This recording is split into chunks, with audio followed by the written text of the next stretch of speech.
Hey guys, welcome back to another ride. We're gonna head home here, testing out new version 12.5.6.3. I'm gonna push the accelerator to get us started. Yeah, this version for sure does not go on its own, no matter how long you wait, as far as I could tell. There's a weird little glitch with the map that's still happening, but it is taking me the correct left turn here to start.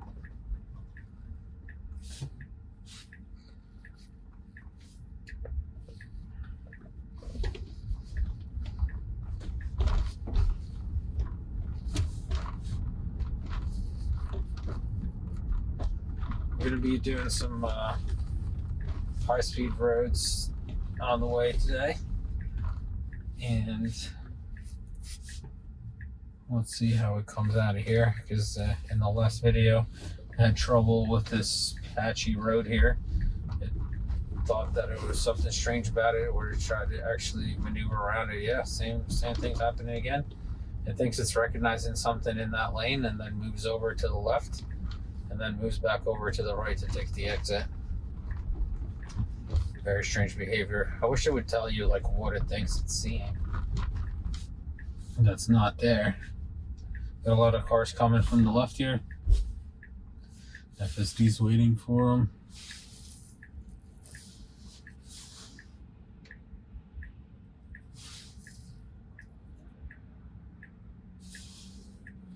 All right, after the Subaru, we should be going. Great execution. Pulling right out. No cars behind us. Very smooth transitions between the turns and the exits and pulling into lanes. Everything's been polished in this version. It just feels very human-like, very natural.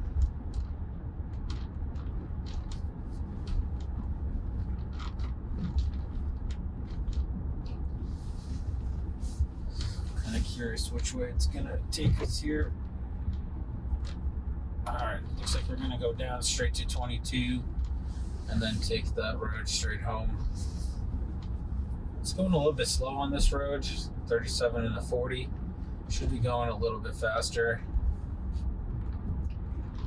but we are experiencing a little bit of traffic here.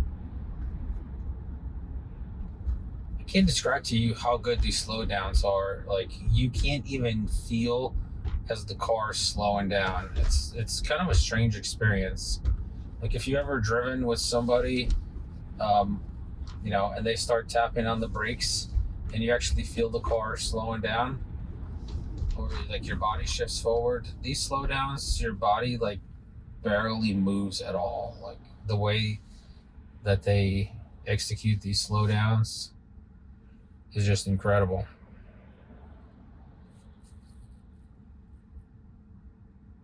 You guys really have to experience it for yourself. You know, if you don't have a car, go to the Tesla Center and request a test drive if it's available in your area, and just check it out. Especially if you're an investor in Tesla, like, things are moving along pretty quickly. Literally, the update right before this one was 12.5.4.2, I believe, for me. And I had it for about 4 days. I was only able to record like one video about it and just like a basic test. And then this version came out. And supposedly by Thanksgiving, there should be version 13 rolling out. So just the cadence with which they're popping out these versions is just incredible. And they do have things in the pipeline based on what like Ashok and Elon said, that they always have a couple versions in the pipeline that are 6 months out. So whatever we're driving today is already 6 months old. So if right now is December, or right now it's November, so you know, this is like April time, which is kind of incredible. So whatever models they're training now are supposed to be a lot better, a lot faster, and they're really utilizing all the benefits of hardware 4. So this way they can take advantage of the full 5 megapixel resolution on the cameras. So that increases the response time, and it increases how much how much information they can gather in the same amount of time.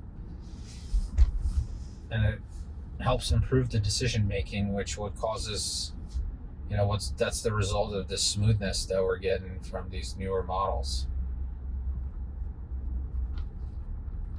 Oh, these Hondas, everybody's getting those like full LED bars on front of their cars now. Ever since the Cybertruck came out, all of a sudden all these other cars are adopting that LED strip in front of their car. It's so funny.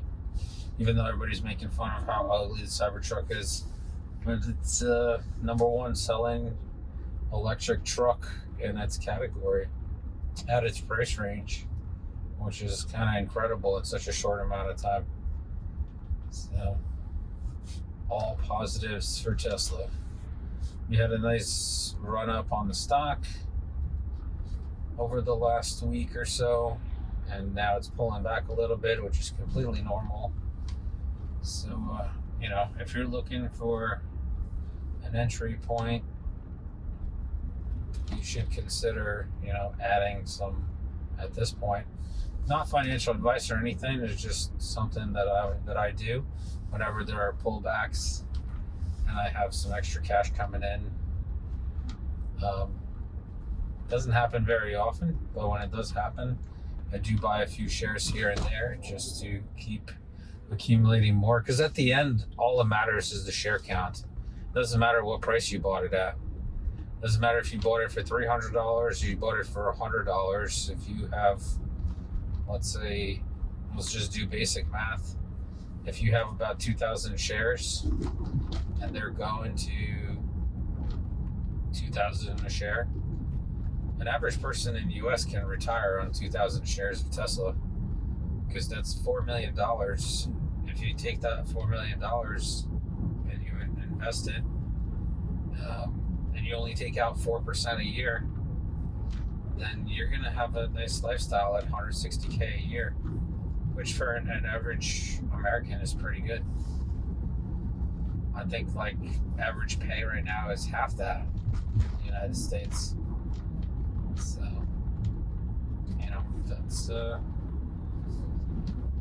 should be most people's goal. Just get 4 million or more, and it also depends on your age, obviously. The closer you are to retirement, the less shares you need.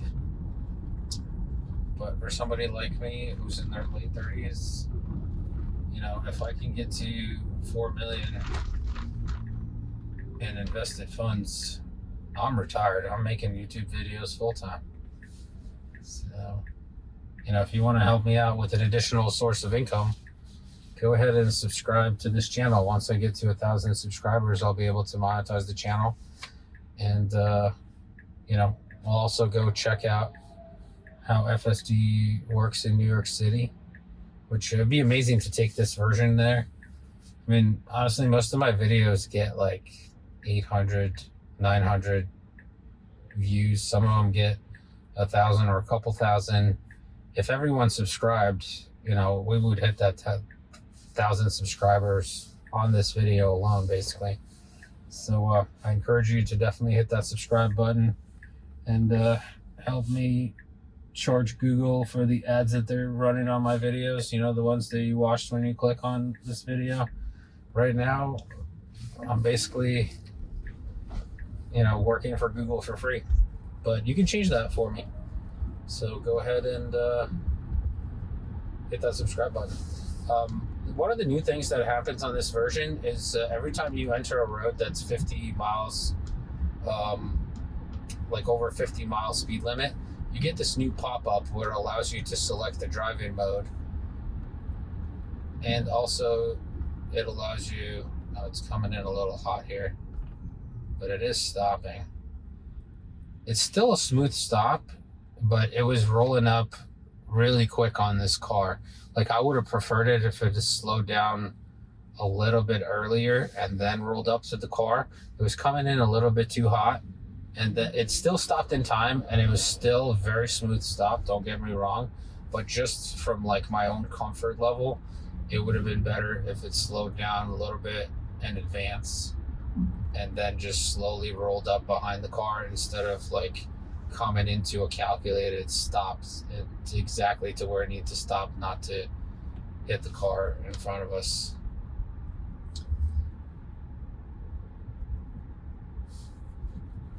If I was driving, I would be in this left lane here, passing all this traffic. I'm not sure why we're sitting in this lane. We are set on standard. Let's see what our max speed is set on, 75. And I basically left the defaults for the driving profile on these 50 miles an hour and over roads. So it's set to like 40% above the speed limit for the max. And the driving profile is set to standard. And I did have hopefully a subscriber, but definitely somebody in the comments comment that I should put the model of the car in my little pop out that I put out, with the driving mode and stuff. And I'm going to do that for you guys. I'll add the this car is about 5 months old. It's 2004, but I'll add that to my little card just to help you guys with that information. And if you have any suggestions for the channel, if you'd like me to do something different you think is a good idea, put it in the comments below. I definitely read all the comments, and I'm happy to adjust my process. Nothing is set in stone, so if there's something you think I can do better, definitely make suggestions. I do have 2 little ones, so I don't have unlimited time to edit and stuff. So my videos will probably never be like the videos that, for example, AI Driver makes or something, where they're overlays, and I don't even know how he does it. If you've never seen his channel, go check it out. He basically overlays the recording from the screen over his drives and somehow syncs them up and stuff. I don't know. It's pretty awesome. But I'm not that advanced. I try to keep my processes as simple as possible. This way I can put out the most video possible with the amount of time that I have.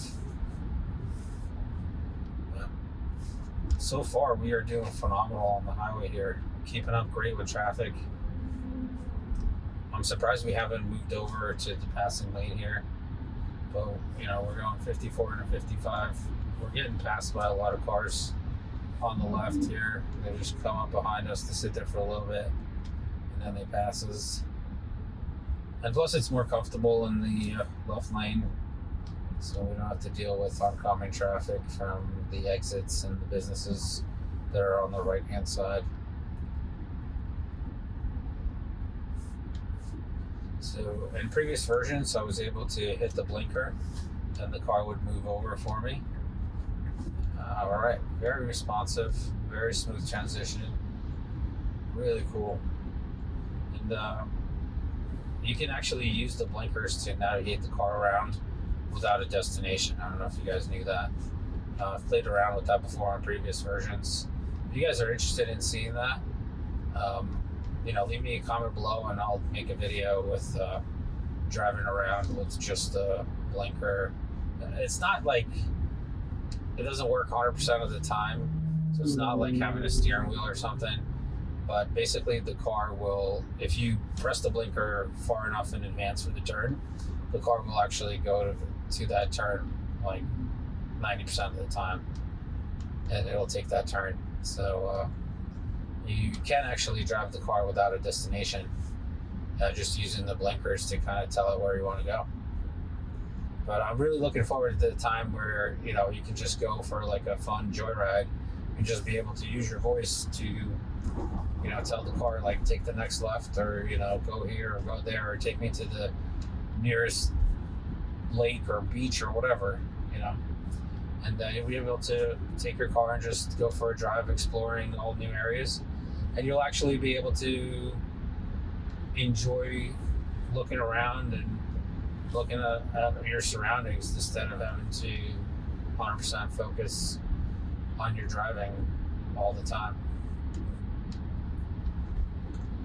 Ashok did say that the version 13 will be the version that they will make unsupervised. So I don't know I doubt it will be on the first release of version 13. But I think eventually, by the time they get to 13.5.6.3, for example, it may actually be unsupervised. So normally I drive in this middle lane because of so much oncoming traffic here. Or just looks hard braking for the car in front of us. Luckily, the car behind us was not that close. Yeah, that was definitely unexpected. And I do have what you heard probably was the early collision warning. And it basically, I have it set to the highest. So it always, panics way earlier in advance. And that's just in case. So normally when it beeps like that, eventually it recalculates and it sees that the cars are still moving fine and it won't slam on the brakes, but in that scenario it definitely slowed down pretty quick.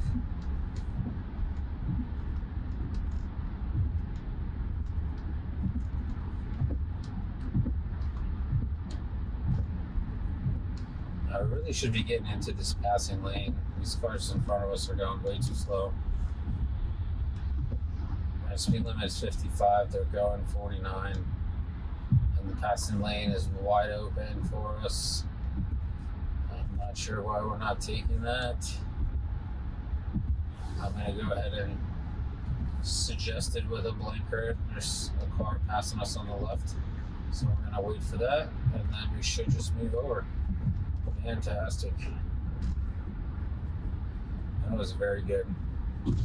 Still not avoiding manhole covers.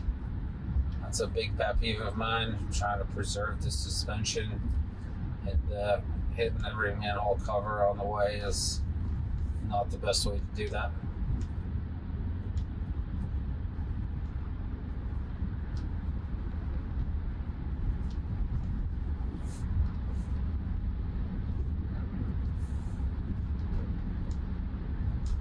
So far we have no disengagements, except for, we do have that slowdown, but the car corrected itself. I did have to hit the accelerator to get it moving again, as it was braking for the car in front of us. I wish it would keep a little bit more distance from the cars in front of us, just for my comfort level, but I'm sure for safety it's not really necessary. But just for my comfort level, it would be nice if it gives a little bit more space.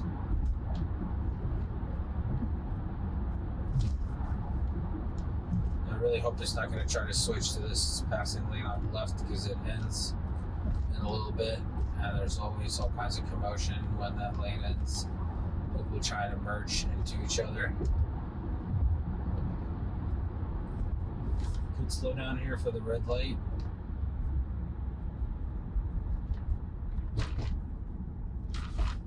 Yeah, the previous version, so this one comes in right to the back of the car and stops right by the car. The previous version, the car actually slowed down well in advance and then rolled up to the car in front of it. And I like that a lot better than what's happening in this version, where the car's coming in kind of quick, but then it stops right behind the car. So I'm not sure if that's because I was on chill mode before, and I'm gonna test that out on my next drive. I'll choose the chill profile for FSD and see if I get a different result. But most of my FSD driving was done on chill prior to the last two versions. I was always on chill just to be super careful and not put myself in dangerous situations. And after trying out the standard and then aggressive, I felt pretty comfortable with how the car handles overall. And it's just a matter of getting used to, because you kind of have to build the trust with the system to know what it's going to do when. And until you do that, you know, your brain bases everything on your own experience and your own driving experience. So it kind of says to you like, oh, you know, like in the situations where I think that the car comes in too fast and then slows down, my brain is like, the car's coming in way too fast. Like, you should pump the brakes way earlier based on my driving experience. And then even though the model does a really good job coming in behind the car and stopping in time, but why take that additional risk, at least in my opinion? So my preference is a little bit different than what the model does. And there's going to come a point where,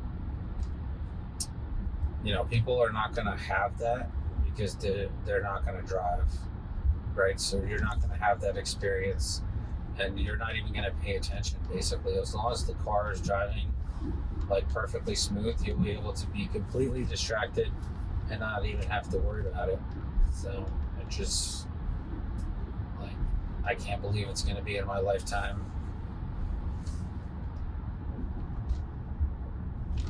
Yeah, so this is definitely a little bit better of a slowdown. It still really rolls up on this car in front of us and then hits the brake right at the end. You see that at the end there? And that feels very uncomfortable, at least for me as a driver. Like, when I drive, I try to slow down well in advance and then just let the car roll. So that is one thing that I'm noticing that's a little bit more aggressive than the previous models. But maybe after, you know, using this for a couple weeks, I'll just get used to it, and it'll just seem totally normal to me. We'll see. I'll keep you posted. I'll try to put out as many videos as I can.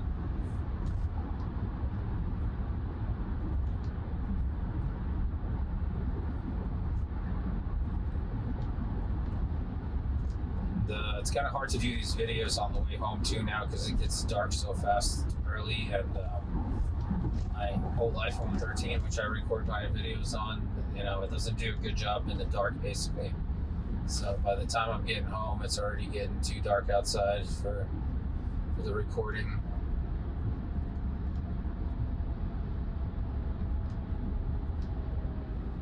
Yeah, it should be slowing down way in advance. Oh gosh. Yeah, this part is definitely uncomfortable. We saw the brake lights well in advance, and the car was not slowing down. It was just coasting at the same speed until like last, you know, maybe 5 seconds where it's starting to press the brake. Not a big fan of that behavior. So, like, I was pretty close there to disengaging. Honestly, my foot was on the brake, and I almost pressed it, and then the car started slowing down, so I didn't do it. But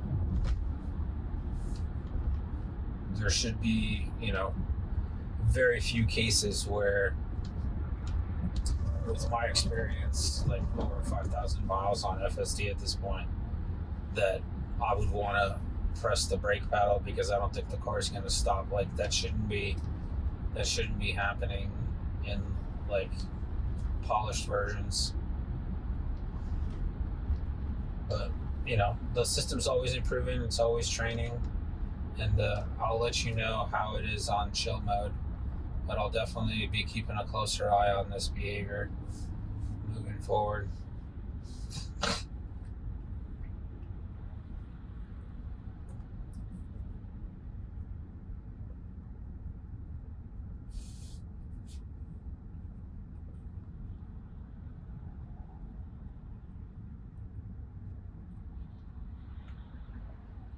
It's rolling up really well here at the slow pace as the cars are slowly moving forward. You're just rolling with the car in front of us. Pretty incredible.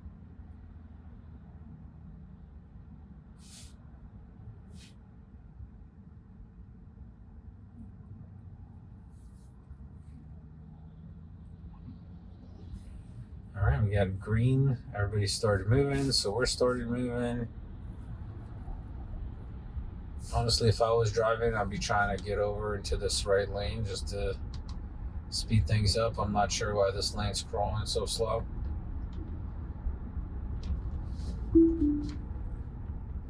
Oh, I accidentally disengaged there for the yellow.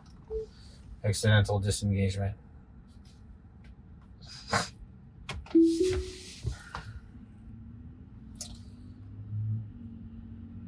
Yeah, I was hovering my foot over the brake because I wasn't sure if it was going to stop at yellow and how I was going to react. Because it kind of started going, but then it kind of started slowing down. So I didn't want to go on red, but I accidentally tapped the brake. And the tapping the brake is so sensitive for disengagements of FSD. If you just put just slightest pressure on there, it disengages FSD. So, if you ever need to disengage, tapping the brake is definitely the easiest way to do so. It just needs the slightest pressure.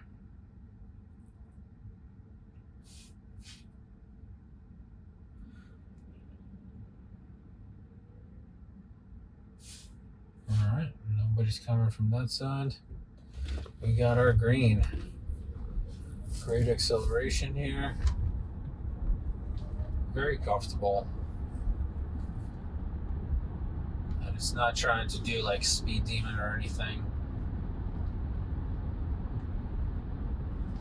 In previous versions, I could actually feel like when the plateau hits with the speed, if it's like accelerating and it gets to whatever the desired speed it has, and it would plateau. And on this version, you can't actually feel that really. Like you can't really tell like where it peaked because it's such a smooth transition from when it's accelerating and when it gets to the speed that it's going to continue at, which is kind of awesome.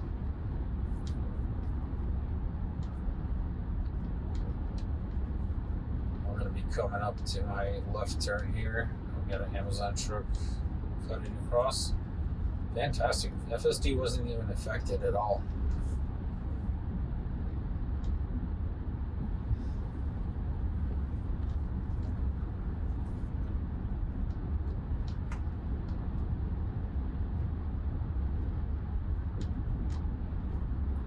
Alright, going 2 miles away here. Let's see which lane it picks today. I don't quite understand how it picks these lanes. I do prefer the left lane, the far left lane here. Let's see if it picks that one. It does pick that one today. All right, in the previous couple drives, it picked the right lane. Maybe it judges by the number of cars in the lane or something. I don't know. But I definitely like that it picked this lane because then I don't have to negotiate traffic with the folks to the right. Because as soon as we get past this turn, the lane merges, and that's always a tough spot where everybody's trying to get ahead of each other.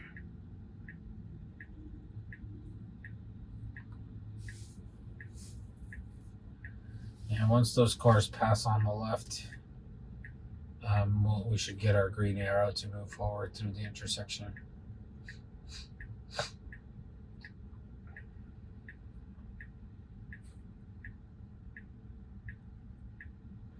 There we go. FSD taking off.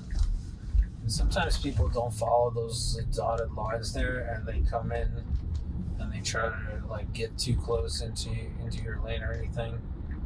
All right, FSD handles that perfectly. Had the blinker on and everything for merging to let the car behind us know that we're going to be merging into this lane merge.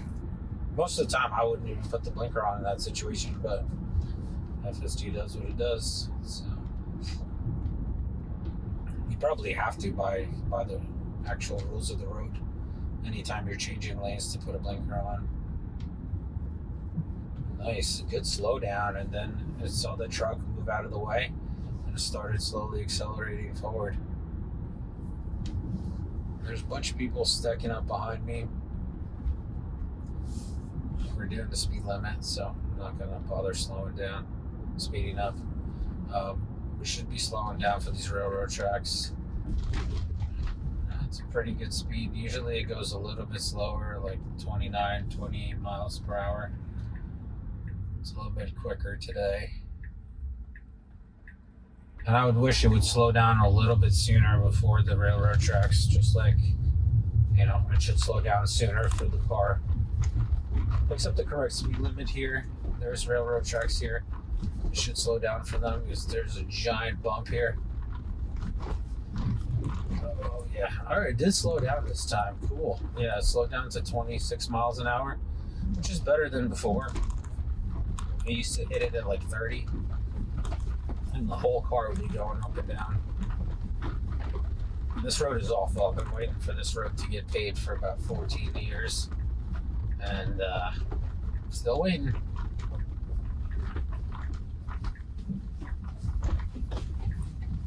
All right, this is our last turn here, and we have arrived.